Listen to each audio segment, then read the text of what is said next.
छत्रपती संभाजीनगर हे एक असं शहर जिथे जुन्या आणि नव्या संस्कृतीचं मिश्रण आहे।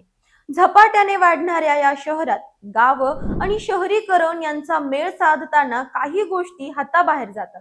मग रस्त्यावर अतिक्रमण, अनधिकृत बांधकाम यांचा डोलारा वाढत जातो। पण आता या सगळ्याला लगाम घालण्यासाठी विभागीय आयुक्त जितेंद्र पापळकर यांनी एक पाऊल पुढे टाकले आहे। सोमवारी 7 जुलै रोजी छत्रपती संभाजीनगरच्या स्मार्ट सिटी कार्यालयात झालेल्या बैठकीत त्यांनी स्पष्ट शब्दात सांगितलं, आता अतिक्रमणांना आळा घालायलाच हवा। नमस्कार, मी अंजली आपलं स्वागत करते पोलखोलमध्ये। सिडकोने झालर क्षेत्रातील 26 गावांमधील तब्बल 15,000 हेक्टर जमीन आणि CSMRDA कडे असलेल्या 313 गावांमधील रस्ते, महामार्ग आणि अनधिकृत बांधकामांचा प्रश्न हाताळण्याचा निर्णय घेतला आहे। यात सातारा देवळाई सारखी गावं महानगरपालिकेच्या हद्दीत येतात, तर बाळापूर, गांधेली, झालटा, सुंदरवाडी, हिरापूर, फत्तेपूर, रामपूर, सुलतानपूर अशी अनेक गावं प्राधिकरणाकडे वर्ग झाली आहेत।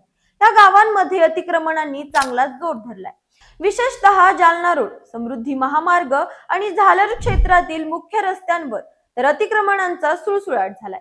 आता यावर कारवाईचा बडगा उगारण्याची तयारी सुरू आहे। CSMRDAच्या हद्दीत सुमारे 15,000 अनधिकृत बांधकामं आहेत।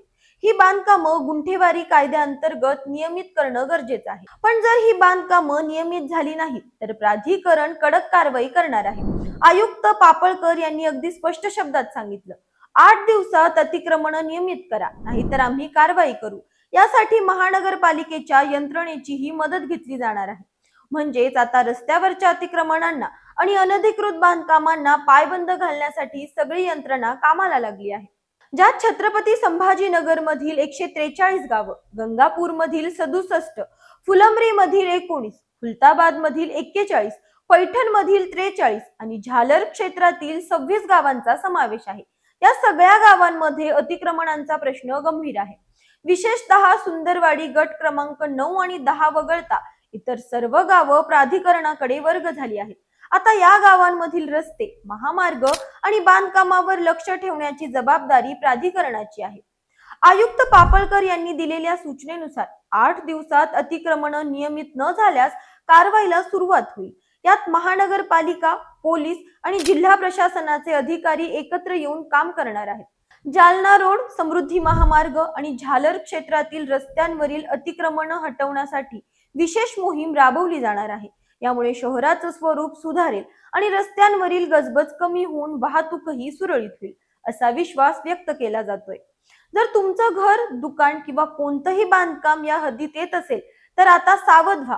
तुमचं बांधकाम नियमित आहे की नाही याची खात्री करा। जर काही कागदपत्र किंवा परवानग्या बाकी असतील तर तातडीने प्राधिकरणाशी संपर्क साधा, कारण आता प्रशासन पूर्णपणे ऍक्शन मोड मध्ये आहे आणि उद्या बघू असं म्हणत वेळ काढणं परवडणार नाही। या कारवाईमुळे छत्रपती संभाजीनगर आणि आसपासच्या गावांचं चित्र बदलणार आहे, यात शंका नाही। पण यासाठी प्रशासन, स्थानिक लोकप्रतिनिधी आणि नागरिक यांचा सहभाग महत्त्वाचा आहे। जर सर्वांनी एकत्र येऊन नियमांचं पालन केलं तर अनधिकृत बांधकामांचा हा प्रश्न कायमचा सुटू शकतो। तुम्हाला काय वाटतं, ही कारवाई यशस्वी होईल का? अतिक्रमणांचा हा खेळ असा सुरू राहील?